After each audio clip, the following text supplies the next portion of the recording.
Good morning. I didn't know my mic was on yet. Well, it's good seeing you all here. I'm about to unplug or break something. We have several announcements to start off today. First of all, I want to say if you are not receiving any texts or calls from the church, from our one-call system, and you would like to receive those, in the fellowship hall on our information booth, just on the other side of this window here, we have little cards that are, I think they say connection cards. Fill that out with your name, with your number, let us know if you want on the text or the call, and put it in the offering box or relay it into the secretary's office upstairs here, and we will get you on that one-call system. And so basically, that system, if you're not on there, we update people for prayer concerns, or if there's cancellations, or if we're changing anything. So that is our one-call system. If anyone is interested in teaching our children, and you've done that in the past, or if that's something you're interested in, whether that's Sunday mornings or Wednesday evenings, see myself or Tara. We're working on a schedule for those classes, so if you're interested in that, let us know. I want to mention special prayers for Kinley Cooper. She was scheduled to have a procedure on Thursday where they were going to go in and remove a mass off of her lungs that she's had since before she was born. And so that has been canceled as of right now for this week, but it will be rescheduled. So just keep them in your prayers. Continue to pray for Ruby and Jacob, the parents. Pray for Kinley and Dallas and all the recovery and everything that's going to come with that. We want to just kind of relay a message from Buddy Likens, the grandfather of Winston Campbell. Bud had wanted us to just mention last night, or he told us last night to mention that he just wants to say thank you to the church, the community, and everyone for the gifts, the food, the just generosity, the encouragement. And he said each of those things that kind of help make them stronger to be able to tackle the next day, the next hour, or whatever comes. And so obviously we need to continue to be praying for Winston. And if you did not get a one-call text, maybe this is new to you, but next Sunday what we're going to do for the family is everything that goes into our general offering that day, next Sunday the 16th, is going to go to the family. So the entire offering, I said in first service, the church has been fortunate that we have been doing well. And we just want to continue to just give back. We want to pour into them as we walk on this journey, beside them. And so that's going to be next week through our through our offering. Same thing online. If someone gives online or you give that way, next week we'll also apply that. All month, the generous bucket, the boxes here, and the one out in the fellowship hall, everything that goes into that for the next month is going to go to the family as well. So just ways for us to kind of show them we love them, kind of walk in this journey with them, as it's going to be a long road, but we just want them to know we love them and continue to rally behind them. I'm going to just continue to pray for Winston. We're going to pray for the Bowden family, Tim and Angela, as we lost Tim Bowden, a staple piece to our community, to our church. Just kind of sharing stories. It's kind of been kind of moments where you kind of want to tear up, but it's kind of moments you want to laugh, because if you knew Tim, you knew his personality. It kind of makes you want to laugh. And so we're definitely going to miss him, and we just want to let you all know we love you. We're praying for you all, and also continue to pray for Kinley. So let's go ahead and pray right now in this moment. Lord, I want to thank you for this morning, and thank you for being a God who never fails us, being a God who we can just yell at sometimes when we need to, but also a God who understands and you love us no matter what. So I pray as we go into this service that you will just be with us, as this week has been challenging for many different reasons. Our community has just kind of felt attacked, crushed, broken. And I pray that in this moment, this hour, as we come and we gather online or the radio or in person, that you will speak to us, that your Spirit is among us, and that you will continue to give us peace and comfort in difficult times. We continue to lift up Winston and Whitney and Billy and Tate and Bud and Kim and each cousin and aunt and uncle and family member, and just continue to watch over them, watch over the doctors, and the nurses and each person who will be assisting in the family. We continue to lift up the Bowdens. We want to say thank you for Tim and the legacy that he's leaving behind. The moments we get to sit, we get to laugh, we get to cry, we get to ponder on how he has impacted our lives to the better. And we just pray for comfort and peace for the family in the coming days and weeks ahead. We also just lift up Kinley Cooper, that you will be with her and Jacob and Ruby, be with the surgeons when the surgery is rescheduled, and that you will watch over them, continue to protect them, and let them know that you're there with them. Lord, as we walk this journey, as we go in this moment together and just worship, we give all praise to you. In your Son's name I pray. Amen. Let's stand and let's sing together. We're going to learn a new song this morning.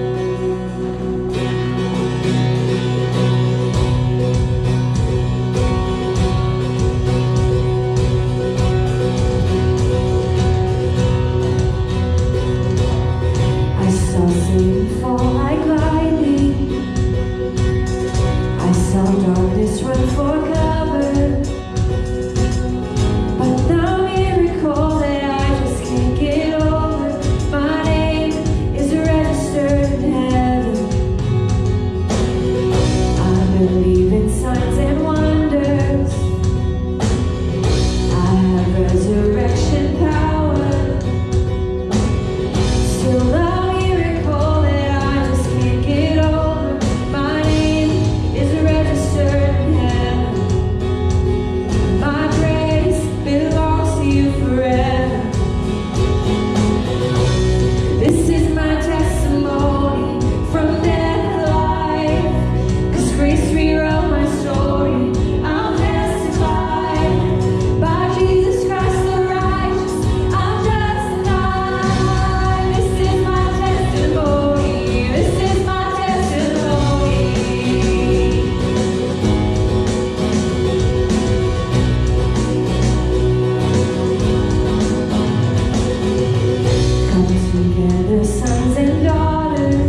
gave me the look because I actually went to halftime too early. So every now and then, sometimes if you watch Faith, if you want to know if I've messed up, all you gotta do is watch her. She goes like this.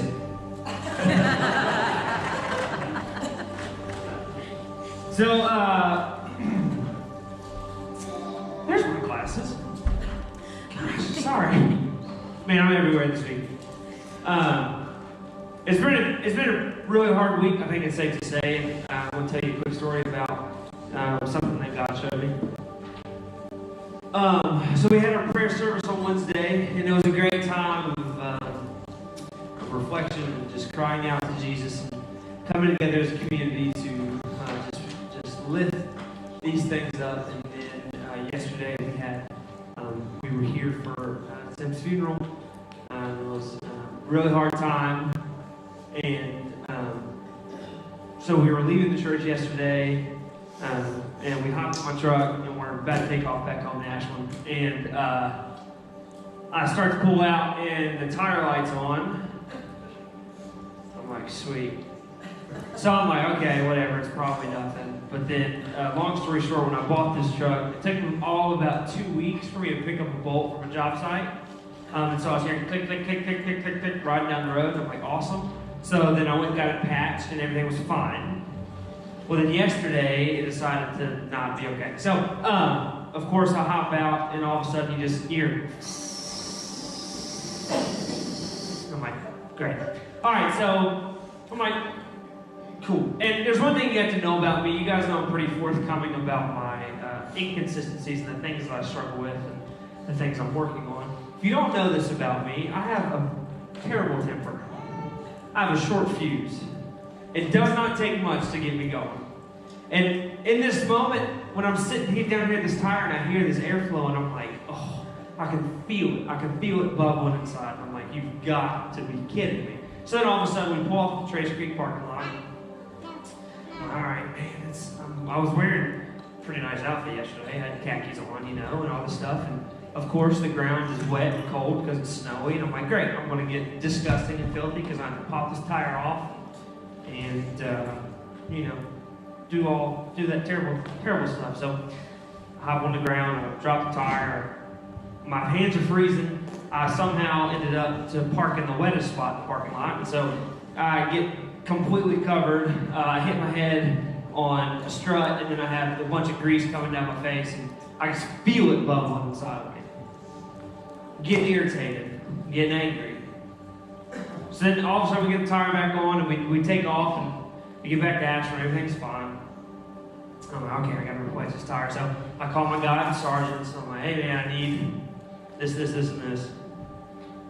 He's like, well, he said, that's for the Silverado, right? I'm like, yeah. He said, those are mud tires, right? I said, yeah. He said, that's about $320. I said, oh. I said, $320 for one tire. Okay, well, I can't get something that's not going to match because it's got to be the same tread type. You guys understand. So I'm like, well, Fox Face, it's going to be $320. Swipe the card, and I just feel it. I feel it inside of me, bubbling up. And I'm like, I'm going to blow. I swear, if the cat scratches me, I'm going to kick it. Like, yeah, Pete. Like, just. But then I realized I'm sitting there, and it just kind of hit me because Faith was like, let's go to the library. Let's go to the gym. I realized right there in that moment, it was just like, you idiot. If the worst thing that happened to you this week was a tire had to be replaced, well then you're living a pretty good week. Everything's okay in your world. If the worst thing that happened to me is I had to get on the ground and was cold for 15 minutes, things are. And I don't know why. I don't know why I'm so selfish sometimes. I really am. I don't know why. And I get irritated over the stupidest things. And I just know, in that moment, in that parking lot, when I hit my head, I'm like, ugh! And all I could think about was how hard it was for me. And oh my goodness, why is this always happening to me? And me, and me. And I just had to be like, ugh, get out of this. You literally watched so much pain happen this week, and you're sitting there thinking your life is hard because of a tire? And it'd be remiss of me to say, I'm a pretty selfish person. But thank the Lord that Jesus was not. Because even in those moments of, Lord, if there's any way you can take this cup away from me, that'd be great. He still knew what had to be done. And Jesus wasn't thinking of himself when he hopped on that cross. He was thinking about a redhead who was going to be born on July 4th of 1995, who was going to have a temper, and is going to continually fail and test the grace of God every day, but he still did it. And I tell you guys this not to make myself look dumb, but I'm a pretty dumb guy. I'm sorry, I'll have all you fooled. But I tell you this to tell you that the grace of God is good. It'd be remiss of us as a church, as a congregation, to not be aware of continually getting better. And if you think, you look at me and think, oh, that guy's got the answers. I don't. You've heard it 1,000 times. I don't have all the answers. We're all getting better together. We're all growing together. But in this moment of communion, the beautiful common denominator and the factor is that Jesus died for all of us. Even a selfish God like me. Let me pray. God, we love you. We thank you for that truth. We thank you for, even though I can be a selfish man and I have an anger problem and I can be irritable, God, I'm thankful for your grace that you show me every day. And so, Lord, as we take these next couple moments just to focus our lives and our being around your sacrifice and your resurrection, God, allow us to know that you're here and that you're true. We thank you for your Son, and we thank you for the invitation to the table. And it says, in his name that we pray.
Even when I was this mountain that's in front of me will be thrown into the midst of the sea. Through it all, my eyes are on you. Through it all, it is well. Through it all, my eyes are on you, and it is well. It is well. So let go, my soul, and trust in Him. The waves and winds still know His name. So let go, my soul, and trust in Him. The waves and winds still know His name. The waves and winds still know His name.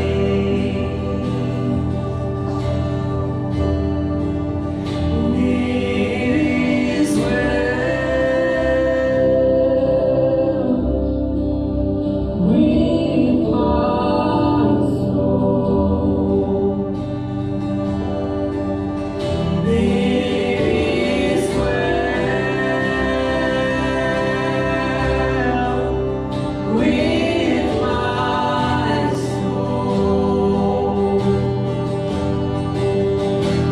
It is well with my soul.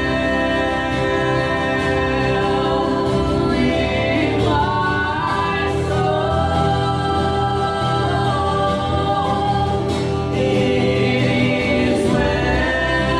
It is well with my soul.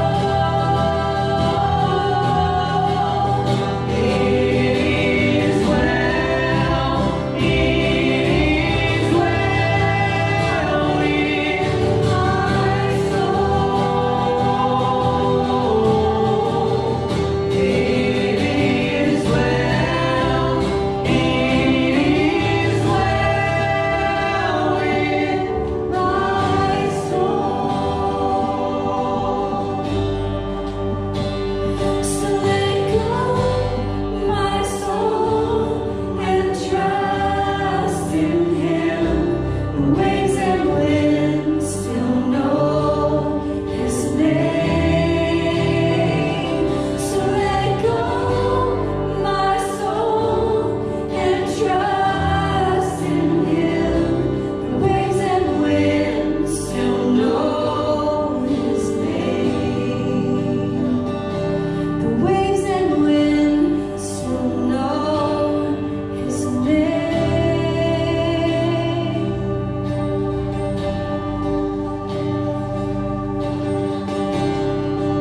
Father God, we come to you in a moment of just worship. A moment just saying that we hope that we can still know your name, that we don't lose that truth, we don't lose that hope that lives every day. That among the pain, among the valleys, among the mountaintop moments, that we remember who you are. I pray that this next few minutes as we go into this message that we continue to see you through text, through the lives of people who lived long ago, but also that we realize we're on a journey or a moment now as part of the story of you redeeming your people. Thank you for your Son and your Son's name, I pray. Amen. So we kicked off last week our theme for the year, our series for the month, Redline. And I mentioned in the first service, you're probably going to get tired of hearing me say Redline this year. You're going to probably get tired of looking at it. But I hope that it's a constant reminder that we're walking on this journey and that our journey is leading us home. And the goal would be that we get to walk beside each other. We get to be with each other on the journey, whatever that looks like.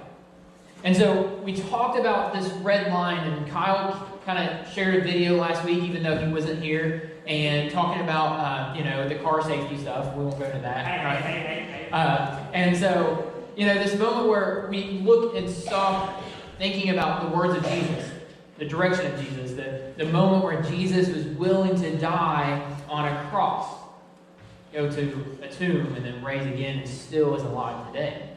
And so, as we go throughout the year, that's kind of what we want to do, and we want to continue to lift up the people locally, who are supporting the cause, sharing the gospel truth, and even the people locally.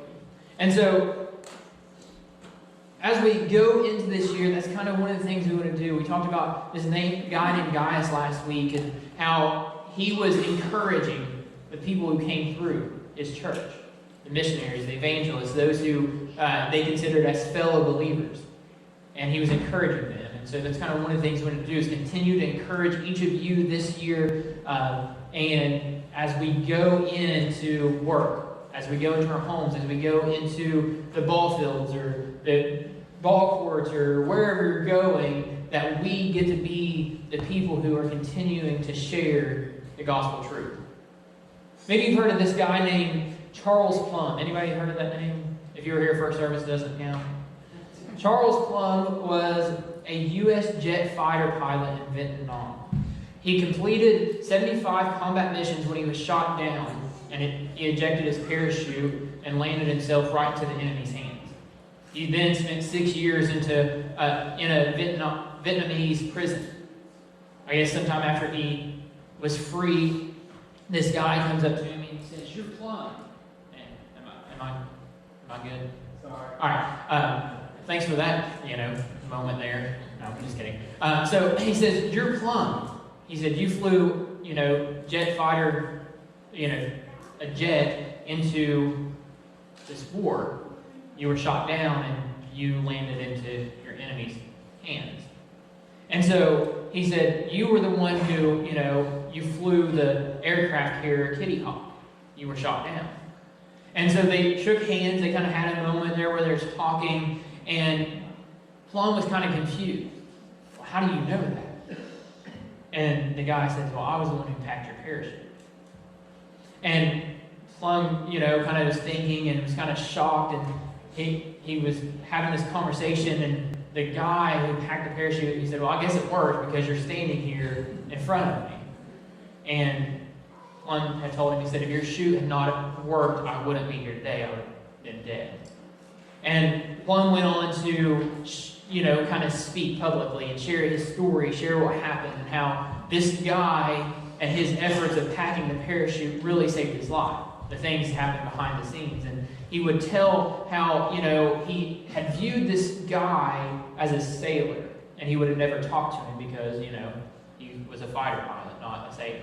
He said, but the moment that he came up and said, "I'm the reason that you're alive today," he said, it changed everything. And I thought about this story as I found it, and I started thinking about what we talked about last week and this whole theme for the year, and how Gaius had kind of been the guy behind the scenes, essentially packing the parachutes as he, made meals and rallied behind the missionaries and the evangelists. So that as they came through, he would get to hand them the parachute and send them off and say, "When you're ready to use it, it's going to be available." And so I was thinking about that, and I was thinking about how does that look for us as a church on this journey together. And so we're going to finish the letter or the chapter or the book, however you want to look at it. It's 3 John. There's only one, chapter of it. And we're going to finish 9 through 14 today. I mentioned last week that John had received reports from different people, it sounded like, that was telling him, hey, Gaius is doing this great things for the missionaries, the evangelists that are there in this church. But they were also saying there's issues happening in the church that you need to be aware of. Because what was happening is John was taking the missionaries that he encountered, and he was saying, hey, as you travel, you need to stop at this church because they're going to support you, they're going to love on you, they're going to equip you with the things that you need. But then when they showed up, they were rejected. And I imagine if I were John, I would kind of be upset for the fact that I sent someone there and they were rejected. And so we're going to look at the story and how it plays out, what happened. But it's believed that John had sent the missionaries there. And so it changes the story a little bit, in my opinion. So verse 9, it says, I wrote to the church, but Diotrephes, who loves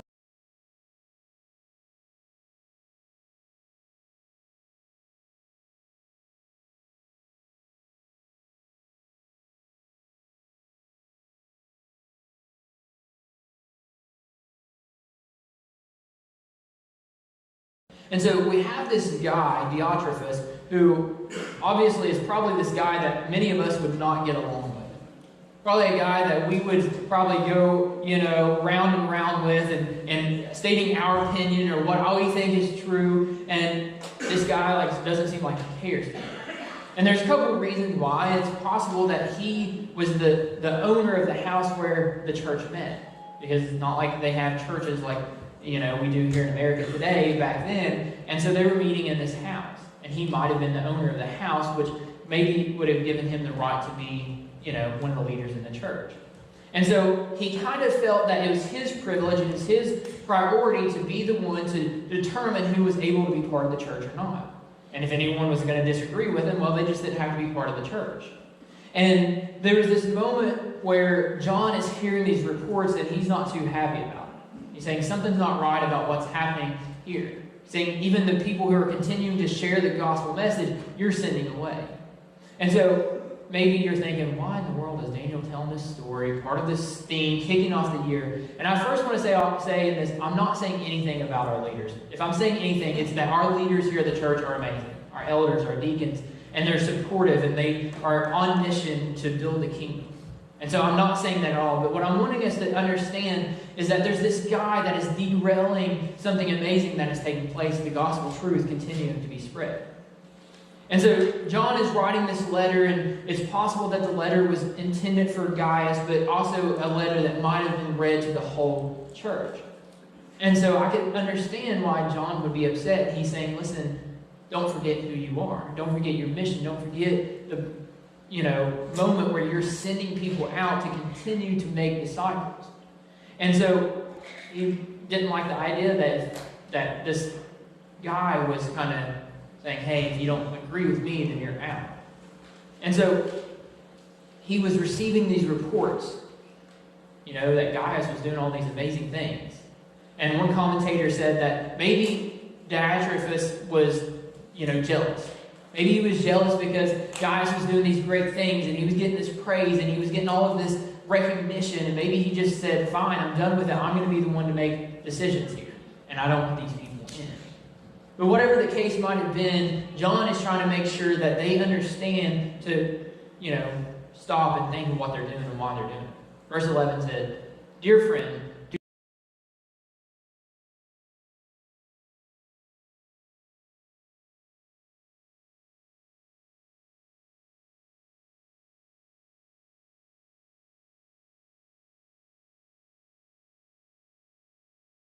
is kind of reminding guys in this. He's saying, don't forget who you are.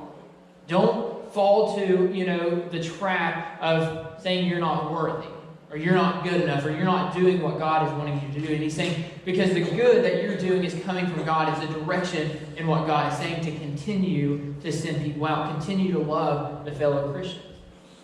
But Diotrephes, the things he's doing is not what we're called to do.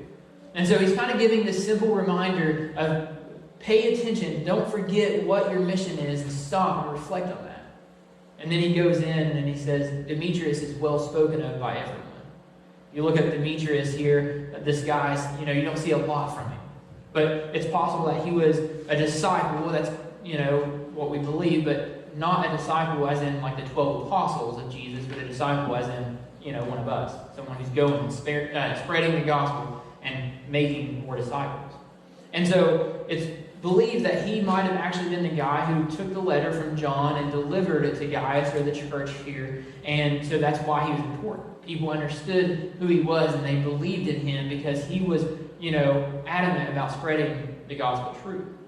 And so he said that he's spoke of by everyone and that they speak well of him as well, and that the people who are reading or hearing this letter, that they know the testimony of John and Demetrius and that what they're telling is true. And so he goes on 13, it says, I have much to write you, but I do not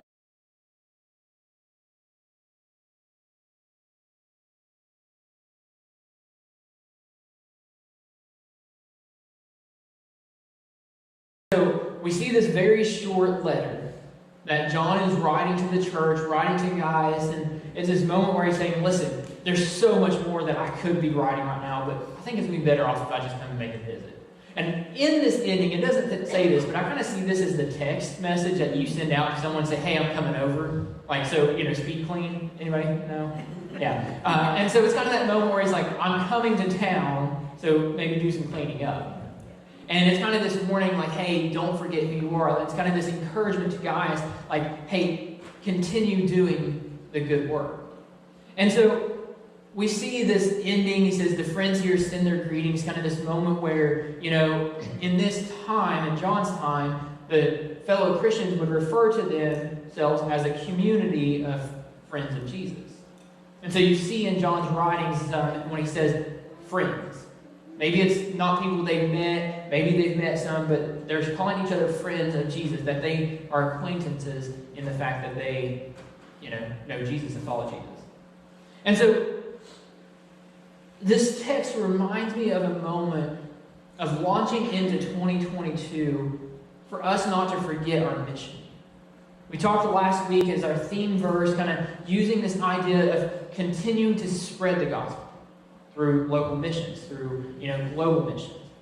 And we talked about us, that we get to be part of the story here and now today. And so as we read this text and we see this, I want us to be reminded to be thoughtful of who we are and what we're doing. What's our message? What's our gospel truth that we're sharing? And John reminds them, and saying, don't forget and don't allow other people to derail you. And so what I hope to see in 2022 at Vansford Christian Church is that we become a church who is training people here, and we get to train you all to be able to be people who can go out and deliver the gospel message.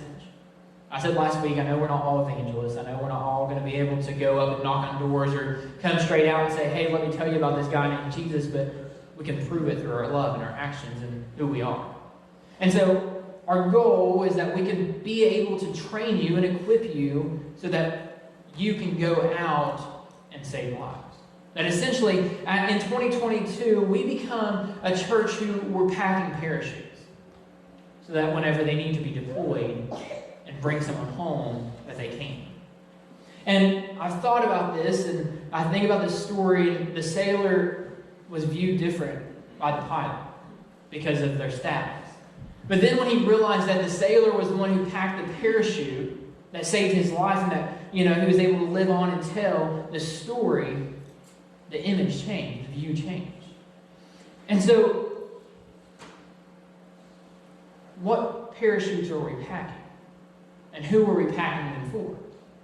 And I want us to not lose sight of that idea, because I think it's important for us to live out what Jesus is saying is to go. Maybe that's work. Maybe that's the ball field. Maybe that's your community, to your actual neighbors. Like, whatever that means, to go, to baptize them and teach. I feel like one of the big things we tried to do last year was really to train and equip so that now we can kind of go. We can continue to invest in each other. We can continue to support each other in the ways that God supported the missionaries and the evangelists.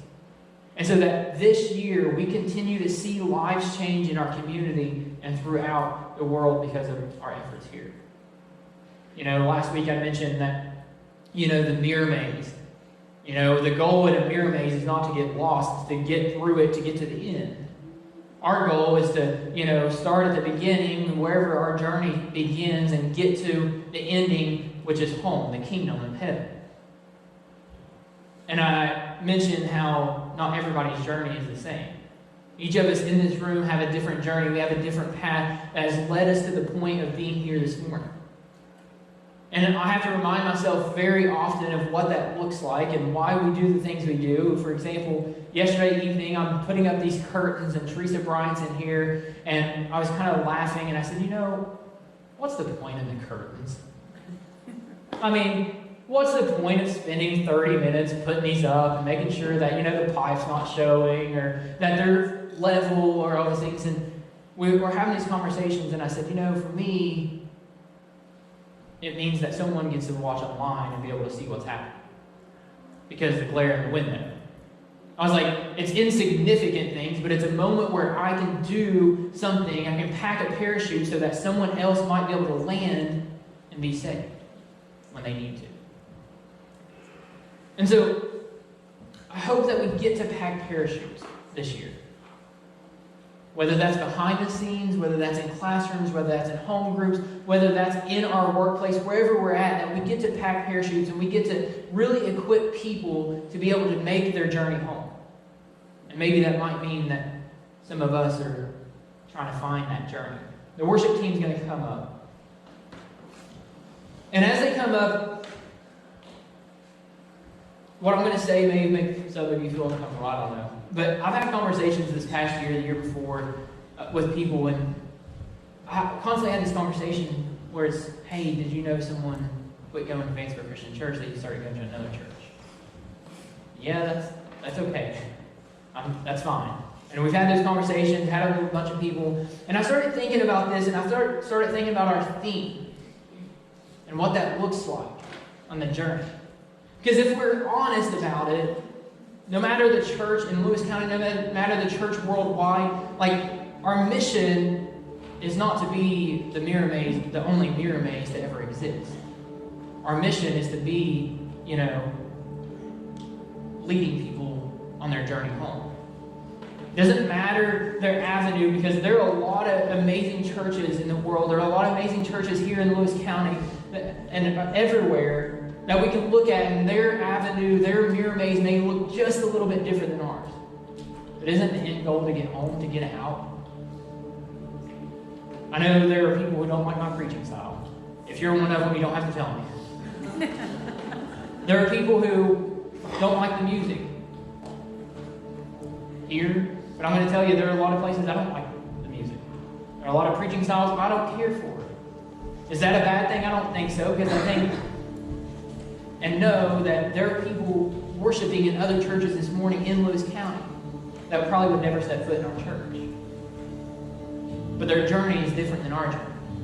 The goal is not always to lead everyone here. Now, don't get me wrong, I want as many people to worship with us and be part of the things we're doing here.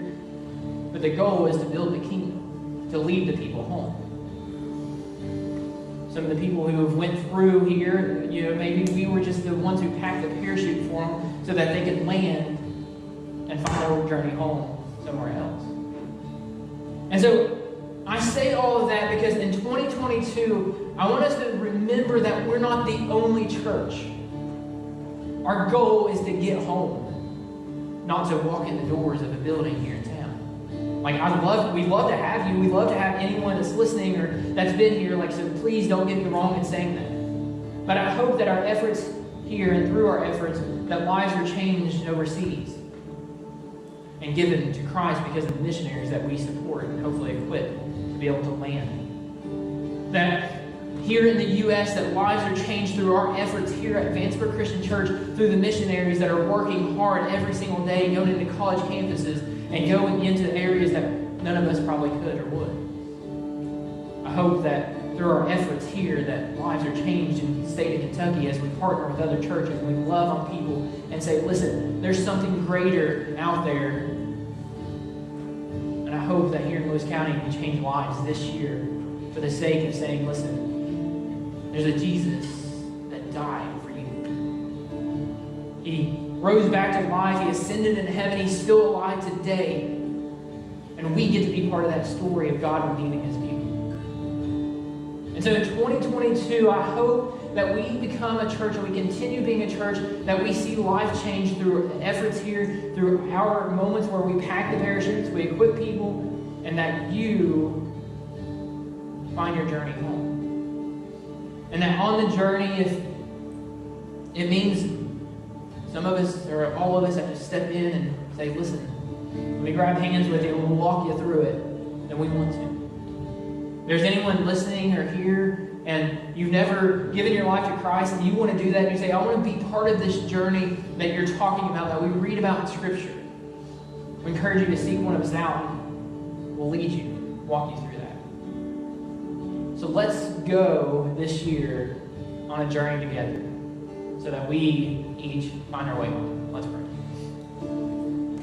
God, we thank you for today, and thank you for your Son who died. That really, as we read the Scriptures and we look at Jesus, we can understand that he began a movement that changed everything. That he lived a life that we strive to live, that we hope to kind of look like.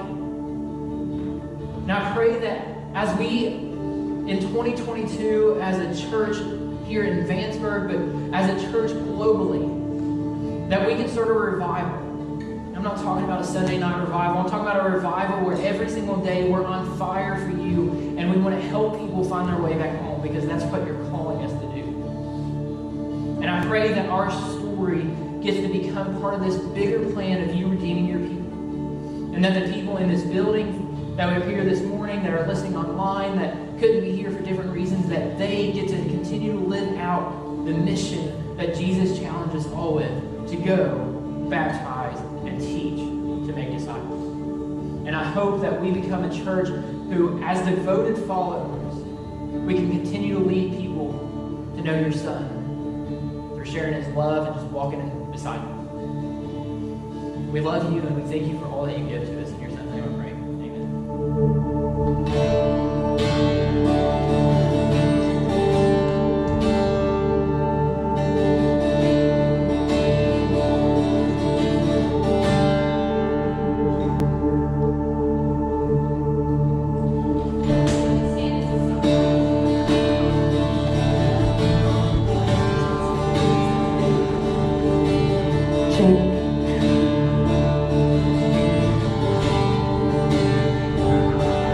When darkness tries to roll over my bones, when sorrow comes to steal the joy I own, when brokenness and pain is all I know, oh, I won't be shaken, no, I won't be shaken.